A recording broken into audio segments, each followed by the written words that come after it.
नमस्ते class. Hi, this is Himanshu. एक नई कक्षा में आप लोगों का बहुत लंबे समय बाद वापस से स्वागत है। और वापस से ये पूरी की पूरी कंप्लीट सीरीज प्रारंभिक वैश्य अर्थशास्त्र ये किताब है। टी.आर. जैन और वी.के. ओरी सर की ये बुक है। और आप ट्रस्ट करो, बिल्कुल लेटेस्ट एडिशन है ये, इस साल के बच्चों के लिए 2025-26 का रीप्रिंट एडिशन है, बिल्कुल लेटेस्ट ताज़ा करारा।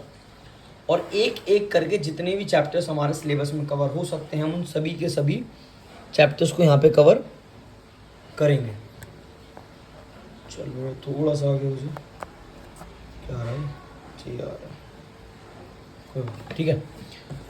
अब इसके अंदर जितने भी चैप्टर आप लोगों का हाफ ईयरली आ रहा है, ऑलमोस्ट 15 सितंबर के आसपास से, जहाँ तक आप लोगों का एग्जाम इकोनॉमिक्स के आपको हाथ में मिल जाएंगे कि भाई 15 के बाद आप लोगों को एग्जाम यहाँ पे देने पड़ जाए। अब सबसे पहला चैप्टर है अर्थशास्त्र एवं अर्थव्यवस्था। अब आप लोगों को जो भी चैप्टर पढ़ना हो, जो भी कंसेप्ट समझ में ना आ रहा हो, या जो भी जिस भी प्रकार की वीडियो चाहिए या फिर इन चैप्टर्स की पीडीएफ चाहिए, आप बस एक कमेंट कर देना, आपके लिए बिल्कुल आपके हाथों में रहेगा वो सब कुछ। डील। चैप्टर 1 स्टार्ट करते हैं। अभी जो हाफ ईयरली होगा 80 मार्क्स का होगा, 40 मार्क्स की ये बुक है। कम से कम 6 से 8 चैप्टर इसके भी आपको मिलने वाले हैं। उसके साथ साथ जो स्टैटिक्स है उसके भी मिलने वाले हैं। तो चैप्टर 1 का नाम है अर्थशास्त्र एवं अर्थव्यवस्था, यानी कि इकोनॉमिक्स एंड इकोनॉमी। जैसी बुक हमें गिवन है वैसे ही बिल्कुल सीक्वेंस वाइज पढ़ना है, क्योंकि अगर बुक के बाहर अगर हम जाते हैं तो उसके अंदर ना बहुत सारी चीज़ें ऐसी हैं जो परेशान करेंगे।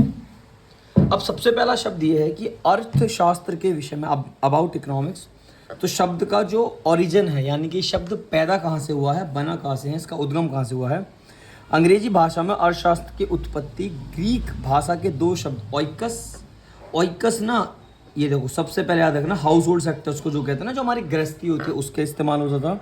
और नेमन यानी कि प्रबंध का मतलब है मैनेजमेंट करना। यानी कि अगर आप अपने घर को, इसमें दो शब्द हो गए, देखो पहला हो गया हाउस होल्ड, हमारे घर, प्लस हमारा मैनेजमेंट। अगर आप अपने घर को मैनेज करना जानते हो, आप अपने घर को चलाना जानते हो, आपको पता है कि मेरी इतनी आमदनी है, इसमें ऐसे ऐसे खर्चा होता है, वो सब कुछ आप जानते हो, तो आप बहुत बढ़िया इकोनॉमिक्स कर रहे हो। यही रियल लाइफ भी एग्जिस्ट कराती है। इसका एक साथ अर्थ हो गया मैनेजमेंट ऑफ हाउस होल्ड, यानी कि गृह का प्रबंध करना। ये सबसे पहली बात होती है। ग्रीक इसलिए था क्योंकि पहले के समय में जो ये इकोनॉमिस्ट वगैरह कुछ रहे होंगे, तो उनके ही बेसिस पे ओइकस निमन, यानी कि पहले इकोनॉमिक्स का एक तरीके से ओइकस निमन नाम हुआ करता होगा, जिसका मतलब था मैनेजमेंट ऑफ हाउस होल्ड। अब इसके आगे अगर हम डिस्कस करें तो उसकी परिभाषा बहुत इंपॉर्टेंट है। परिभाषा क्या है उस पर बात करते हैं। अर्थशास्त्र ज्ञान की उस शाखा को कहते हैं जिसमें मनुष्य की उन गतिविधियों का अध्ययन किया जाता है। चेक करना किसकी गतिविधियां रिकॉर्ड हो रही हैं, मनुष्य की उन गतिविधियों का अध्ययन किया जाता है जिन्हें वे दुर्लभ संसाधन का मतलब क्या है, इन्होंने दे अर्थात धन। दुर्लभ संसाधन का मतलब होता है मेरे भाई कि आपकी जेब में पैसा कितना है, आपके पास रिसोर्सेज कितने हैं, ये दुर्लभ संसाधन है। अब कोई बोले कि भाई मेरे को तो 10 रुपये मिल जाए, किसी छोटे बच्चे का मगर ये मानना है कि भाई उसको अगर 10 मिल जाए तो उसके लिए 10 बहुत बड़ी बात है। फिर एक बहुत बड़ा व्यापारी है जिसके लिए शायद 10 करोड़ मैटर भी ना करते हो। तो मान लो दुनिया में सभी दुर्लभ संसाधनों से मतलब परेशान है कहीं ना कहीं। अब वही वाली बात है कि जिसकी जेब में 10 रुपये उसके 10 रुपये की प्रॉब्लम है, जिसकी जेब में 1000 है उसके 1000 रुपये की प्रॉब्लम है, और जिसकी जेब में 1 लाख रुपये उसकी 1 लाख की प्रॉब्लम है। तो वो कहता है कि जिन्हें वे दुर्लभ संसाधनों को प्राप्त करने के लिए करते हैं जिसमें वे अपनी असीमित आवश्यकताओं को संतुष्ट कर सकें। क्या मतलब है, अगर मैं बहुत सिंपल और सरल शब्दों में बताऊं तो आप इस चीज़ को समझो कि इकोनॉमिक्स हमें ये पढ़ाता है कि देख भाई, जो संसाधन है यानी कि जो रिसोर्सेज हैं, सही है, ये बहुत लिमिटेड हैं। आजकल के 11th क्लास के बच्चों को स्कूल जाने के लिए एक बढ़िया सी बाइक होनी चाहिए, बुलेट हो, कोई स्पोर्ट्स बाइक हो, जेब में फ़ोन रखने के लिए आईफोन जैसा फ़ोन चाहिए, जिम की तगड़ी सी मेंबरशिप होनी चाहिए, बाइक की टंकी फुल होनी चाहिए, और केक कटना चाहिए नाम के वर्ड्स के हिसाब से, और केक कटना चाहिए आईफोन से। इतनी डिमांडें हैं, ये देख रहे हो, ये इनकी क्या है। एक तो होता है रिसोर्स, अब घर वाले दे रहे हैं तुम्हें 500 रुपये शाम के टाइम के लिए, अब दोस्तों को पार्टी दे दियो, तो रिसोर्सेज तो हो गए लिमिटेड कि जेब में कितने रुपए हैं, कुल 500 रुपये। लेकिन जो वांट्स हैं, वांट्स कितनी है कि दुनिया खरीद दूंगा। वांट्स की कोई मतलब था है ही नहीं भाई, कोई था ही नहीं है, भरे पड़े लोग। तो वो इकोनॉमिक्स सही मायने में वो ये सिखाता है कि देख भाई, रिसोर्सेज हैं कम और इच्छाएं हैं अनलिमिटेड। हमारे बाप पे तो मुआवजा भी नहीं है, ये तुम्हारा भरे जा मुआवजे वाले भी 2-4 साल में ठंडे हो जाओ। अगर ईमानदारी से उन्हें अपने घर को मैनेज करना नहीं आता तो उनके लिए भी इकोनॉमिक्स बड़ी काम की चीज़ है। ठीक है, अगर इसको आगे पढ़ते हैं तो वही चीज़ें जो यहाँ पे लिखी हुई है कि मानवीय आवश्यकताएं असीमित होती हैं, किंतु इन्हें संतुष्ट करने के लिए संसाधन जो हैं या साधन है वो सीमित तथा दुर्लभ होते हैं। दुर्लभ क्यों है? और तुम कोयला ले लो, दुर्लभ ही तो एक टाइम बाद खत्म हो जाएगा, तब देखना अरब कंट्रीज की क्या हालत होगी। तो संसाधनों में किसको लिया जा रहा है? धन को। धन से बड़ा संसाधन कुछ है ही नहीं, जेब में पैसा तो सब कुछ। प्रत्येक गृहस्थ अपने धन का प्रयोग इस प्रकार करना चाहता है जिससे कि उसकी अधिकांश आवश्यक संतुष्ट हो सकें, अर्थात उसे अधिकतम संतुष्टि प्राप्त हो सके। हर कोई यही तो चाहता है कि कम से कम पैसे में व्यक्ति अपनी ज़रूरतों को पूरा करे और खुश रहे। सही मायने में इकोनॉमिक्स तो यही है। एक उत्पादक जो मतलब जैसे नोएडा हो गया हमारे पास में, हम तो भाई यहाँ बहरामपुर वाले हैं, जैसे नोएडा हो गया तो यहाँ पे ना इंडस्ट्रीज लगी हुई हैं, तो वहाँ उत्पादक होते हैं, प्रोड्यूसर को कहते हैं उत्पादक, जो चीज़ें बनाता है, बना के बेचता है। विभिन्न वस्तुओं तथा सेवाओं का उत्पादन करने के लिए अपने दुर्लभ साधनों का बंटवारा इस प्रकार करता है कि उसे अधिकतम लाभ प्राप्त हो सके। अब तुम ध्यान से देखो, एक परिवार क्या चाहता है? अधिकतम संतुष्टि। एक उत्पादक क्या चाहता है? अधिकतम लाभ। यानी कि व्यक्ति टू व्यक्ति, हर व्यक्ति के हिसाब से जो चीज़ें हैं वो मैटर करती हैं। समझ पा रहे क्या कर रहा हूँ मैं? ये व्यक्तिगत होता है, किसी को तो संतुष्ट होना है, किसी को लाभ कमाना है। अब अगर इसमें आगे देखो तो संपूर्ण अर्थव्यवस्था के स्तर पर संसाधनों का बंटवारे का लक्ष्य सामाजिक कल्याण को अधिकतम करना है। और सही मायने में तो ये है कि किसी को संतुष्टि अधिकतम करनी है, किसी को लाभ अधिकतम करना है। और कुछ ऐसा भी एक दायरा है कि आप चीज़ें इस हिसाब से पढ़ो कि आप सामाजिक कल्याण को अधिकतम कर सको।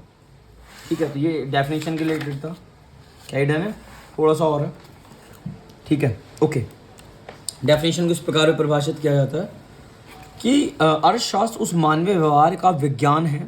मतलब उस मानवीय व्यवहार, देख लो, ये एक होता है ना, एक व्यक्ति किस प्रकार से ट्रीट करता है, मानवीय व्यवहार का विज्ञान है जिसका संबंध सीमित संसाधनों का बंटवारा इस ढंग से करना है जिससे कि उपभोक्ता अपनी संतुष्टि को अधिकतम करने में सक्षम हो, उत्पादक अपने लाभ को अधिकतम करने में सक्षम हो और समाज अपने सामाजिक कल्याण को अधिकतम करने में सक्षम हो। बहुत सीधी सी बात है। अगर आप घरों में रहते हैं तो आप अपनी आवश्यकताओं को पूरा करना चाहते हैं, आप अधिकतम संतुष्टि प्राप्त करना चाहते हैं। अगर आप व्यापारी हैं तो आप अधिकतम लाभ कमाना चाहते हैं, और आप सामाजिक प्रक्रियाओं में जुड़े हुए हैं तो आप सामाजिक कल्याण ज़्यादा से ज़्यादा चाहते हैं। अब एक सवाल ये बड़ा प्यारा है कि यार ये सब हम पढ़ क्यों रहे हैं, हमें क्यों पढ़नी चाहिए अर्थशास्त्र? तो अर्थशास्त्र पढ़ने का अगर मैं एक सिंपल सा शब्द बता दूं, क्योंकि हर कोई ना ज़्यादा से ज़्यादा चाहता है, हर कोई। तो एक वर्ड है स्कैरसिटी, यानी कि दुर्लभता। स्कैरसिटी, दुर्लभता, ये ना दुर्लभ संसाधन। हमें समझना चाहिए कि संसाधन बहुत ज़्यादा सीमित हैं, बहुत ज़्यादा दुर्लभ हैं। अगर हमने इनको सही तरीके से इस्तेमाल करना नहीं सीखा, या हमने इनको बचाना नहीं सीखा, या कम से कम में संतुष्ट होना नहीं सीखा, तो आने वाली जनरेशन के लिए कुछ नहीं बचने वाला। और हो सकता है जब हम बूढ़े हों हम भी ये सब देख के जाएं। ठीक है, अब कोई कहते कि हम तो मर जाएंगे, देखी जाएगी। अब भाई गलती से मान ले दोबारा जन्म हो गया, फिर भुगतना तो फिर हम ही है ना कि। तो व्यक्तिगत स्तर पर अधिकतम संतुष्टि, एक उत्पादक के स्तर पर किसी को लाभ चाहिए, किसी को सामाजिक, सेम रिपीट हो रहा है। दुर्लभ संसाधनों के वैकल्पिक प्रयोग के बंटवारा द्वारा हमें अर्थशास्त्र के अध्ययन की आवश्यकता होती है। ये कंपलसरी है, यही आपको पढ़ना सही मायने में। और स्कैरसिटी बड़ा इंपॉर्टेंट भी होता है, ये 1 नंबर के लिए कोई बुरा क्वेश्चन नहीं है। ये कहता है कि scarcity and choice are the essence of economics. दुर्लभता और चुनाव अर्थशास्त्र के सार हैं। कल्पना कीजिए कि आप पृथ्वी के सबसे धनी व्यक्ति हैं। मान लो आप भैया एलन मस्क, दुनिया भर का पैसा है, कि आप किसी भी वस्तु को किसी भी समय प्राप्त कर सके, कदापि नहीं, ऐसा नहीं हो सकता। ठीक है, आपके पास कितने भी संसाधन क्यों ना हो, ये सभी संसाधन आपकी आवश्यकताओं की तुलना में अवश्य दुर्लभ होंगे। कहा ना भाई, जिस बालक की जेब में 10 रुपयों से 10 रुपये की दिक्कत, जिसकी जेब में 1000 रुपये से 1000 रुपये की दिक्कत, जिसकी जेब में 10 करोड़ों से 10 करोड़ की दिक्कत, एलन मस्क पे कम से कम $200 बिलियन से भी ज़्यादा की संपत्ति है। उसके अपने रोने हैं भाई, वो भी संतुष्ट नहीं, संतुष्ट तो कोई है ही नहीं। ठीक है, दुर्लभता क्या चीज़ है? सरल शब्दों में दुर्लभता वह स्थिति है जिसमें जितना आप प्राप्त करना चाहते हैं उससे कम प्राप्त करते हैं और वस्तु की प्राप्ति के लिए कुछ त्याग करने की आवश्यकता होती है। अब आपने कही कि भैया कैसे बताऊं, मैंने कहा ना, चाहिए तो मोटरसाइकिल भी, आईफोन भी चाहिए, बर्ड्स भी चाहिए, जिम की मेंबरशिप चाहिए, ठीक है, और शाम के टाइम 20 रुपए लेके मोमोज खा के वाले खुश। तो सोचो कितना त्याग करा उस बच्चे ने, मोटरसाइकिल का त्याग कर रखा है, फ़ोन का त्याग कर रखा है, पार्टीज़ का त्याग कर रखा है, आईफोन से केक, आईफोन को चक्कू बनाने का त्याग कर रखा है, क्योंकि जेब में है 20 रुपये। लेकिन सपने क्या हैं, दुनिया खरीद देंगे। यही दुर्लभता को दर्शाता है कि आप जो प्राप्त करना चाहते हैं उससे कम प्राप्त हो रहा है, और किसी ना किसी प्रकार का सेक्रीफाइस आपके जीवन में है। तो इस वीडियो में फ़िलहाल के लिए इतना, क्योंकि वीडियो ज़्यादा लंबी नहीं करनी है। इसके जस्ट बाद वाली वीडियोज़ में चैप्टर आगे कैरियन होगा। हमसे जुड़े रहो, हमें सपोर्ट करते रहो, आप हमें बताते रहो आपको क्या पढ़ना है, हम पढ़ाते रहेंगे। धन्यवाद।